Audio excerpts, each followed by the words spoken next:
Yeah, ladies and gentlemen, in my efforts to try to find out some way to relieve the pain, things are constantly coming to me, and I share with you that which comes to me. For instance, a moment ago, I'm here thinking, before the method I just produced is the entire population responsible, I was really coming out to say another message, and the things that I was going to say, I didn't even get a chance to mention them at all. But it left the door open for me to come back and continue saying what I didn't say and add to that this. You know, it's really amazing, ladies and gentlemen, but I want you to think about it seriously.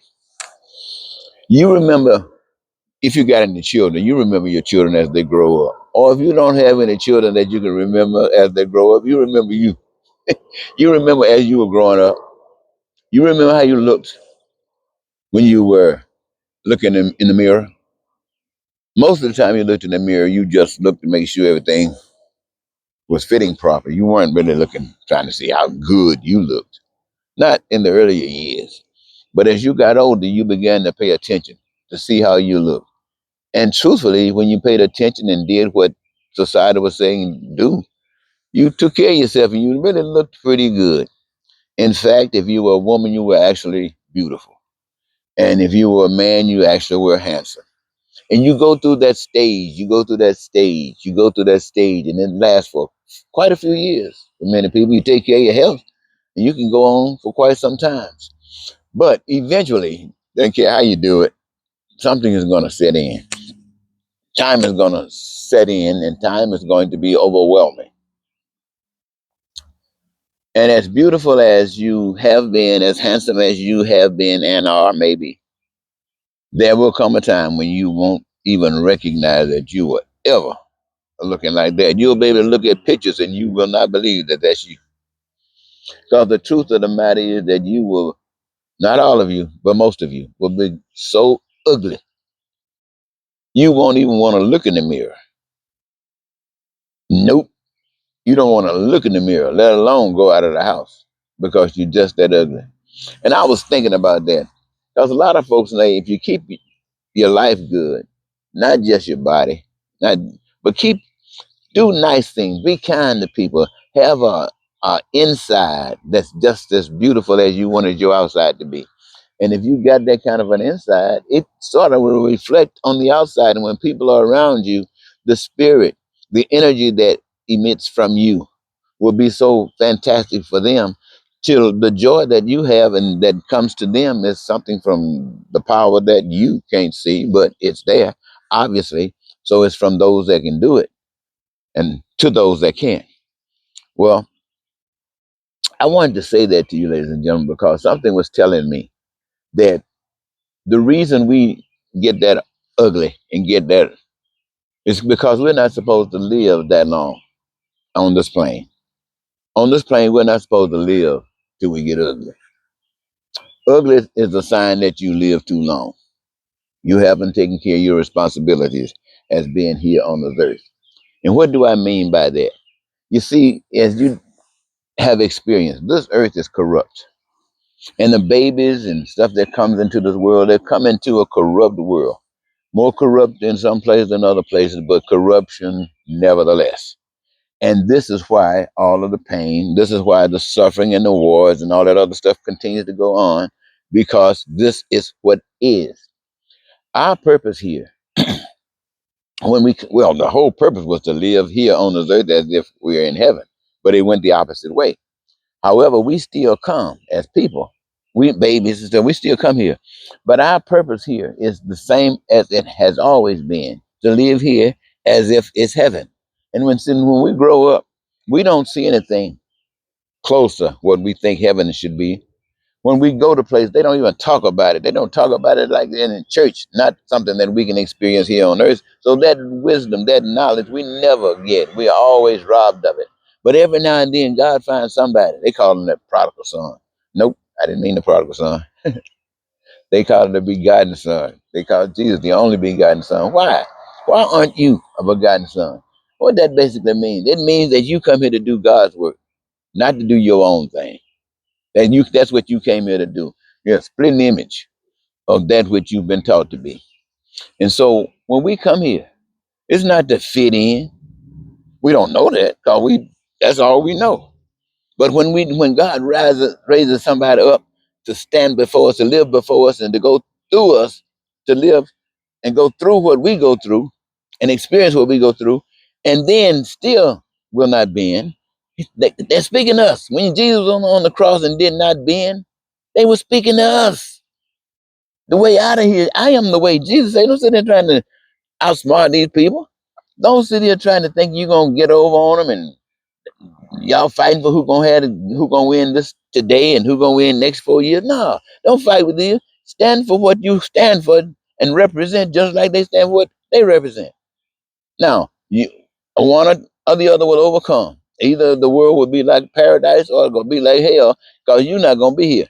You're going to stand up to make a change. And if you don't have enough of what's necessary, if God has enough what is necessary to make that change, then you will be sent out of here. Just like Jesus was. Jesus is on the way. Gandhi said, I'm following Jesus. Gandhi went on out of here that same way.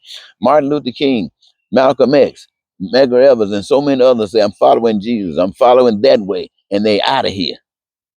Most of them didn't even get old. Like Gandhi might have got a little old. But the other guys, they dying young. Why? Because they taking it now. They're standing up now. They didn't get old and ugly and wrinkled like me, or ugly and wrinkled like you. You ought to be ashamed of being so ugly and living in a world like this. And so all you're trying to do is still have fun. Look at how can you be? Let me say this to you, who, if any old people listening to me, especially men, listen good. You think that having I know how you like youth. I just got through talking about youth. You know, how, especially if you're a man. I'm thinking about those gorgeous, beautiful women, right? And you think you got old, you got to have one, or got to have yours. And you had a comfortable life. You got money, perhaps, and everything's been going your way. But now you've gotten that old, and you look in the mirror, you still think you look all right. You might to yourself, and who knows, maybe to a lot of other folks too. But you got out here trying to deal with something young.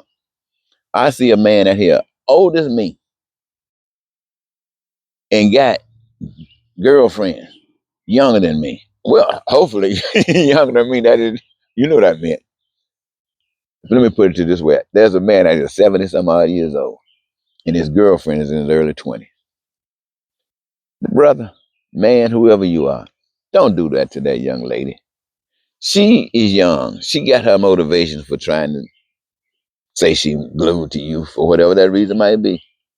But you're smarter than that. You know better than that. You know darn well all you got is problems ahead of you. Sickness, diseases, whatever that comes with being old. And this girl is going to be fantastically beautiful. And she's going to feel herself having to be committed to you because what you spent on her, whatever you did to make her feel satisfied when she's young. When she should be out there dealing with life as young people. Don't curse that girl like that. She doesn't know any better. But why don't you just be nice to her for her willing to sacrifice herself for you? Why don't you just take care of her? You know, make sure that she don't have to suffer for that which you were gonna give her that she can use money. Just do that for her to show her that you really care. Don't be messing with her.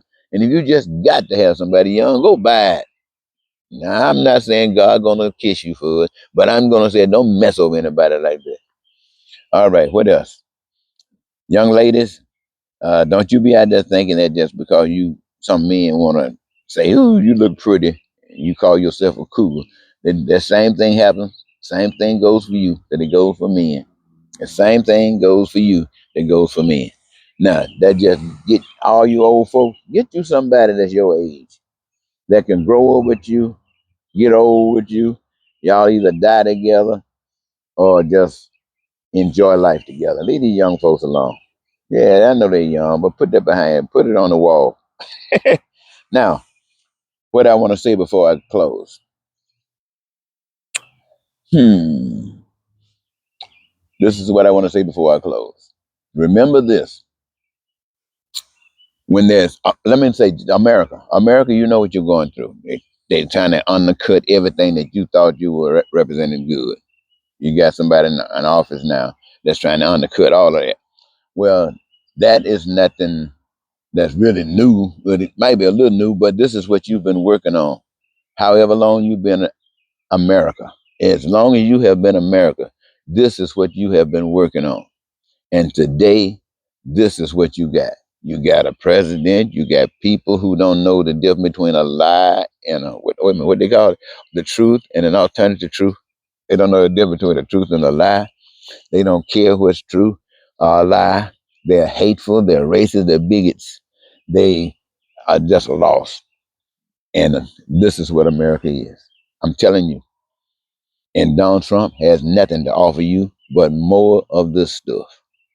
And this stuff that's going on within the system, well, that's about all you know to do right now. But if you just thinking about some stuff, repeating what you have done, you can forget it. You might as well just ride this train on the hill with Donald Trump and Mega. But if you're not going to ride this train to hell, then you got to do the right stuff. Make sure that that black man, if you're a white man, make sure that black man is just as satisfied with life as you are. If you're a white man, or the reverse, if you're a black man, make sure that white man is just as happy with life as you are. That he's not mad at you because your grass in your yard is green and his is need to be treated. No, don't do that. Make sure if you want your yard treated, you can treat it. If you don't want to treat it, you're not pissed off at the man who got his yard treated. Why? Because you got what you want, he got what he want. But what pisses you off is when somebody else got what they want and you can't get what you want. That pisses you off, and it should piss you off. But what you should do is stand up for what's right. Stand up for what's right. And I'm going to tell you, ladies and gentlemen, this is no game. This is no game. There's a difference between what's going on and what you think is going on. Right now, what you think is going on is a game. That's why you live so long. That's why you're so ugly. That's why the world is so messed up, killing wars and stuff like that. Because you don't know what's really going on. The truth is that you come here to live a certain kind of way so that you can be living as if you're in heaven. And if that's not happening, you are supposed to stand up and represent anyway. And then this become what you call it, a way station for you. You're just moving on through. You ain't taking this crap. You ain't no devil gonna run you. What you think about? Look at these preachers. Call themselves filled with the Holy Ghost. Call themselves just running over, speaking in tongues, and Donald Trump running the country and Donald Trump running the country. Now that tells all that stuff they were telling you, Osteen, TD Jakes, all them boys, telling you nothing but a bunch of lies. Nothing but a bunch of lies. And you got them rich.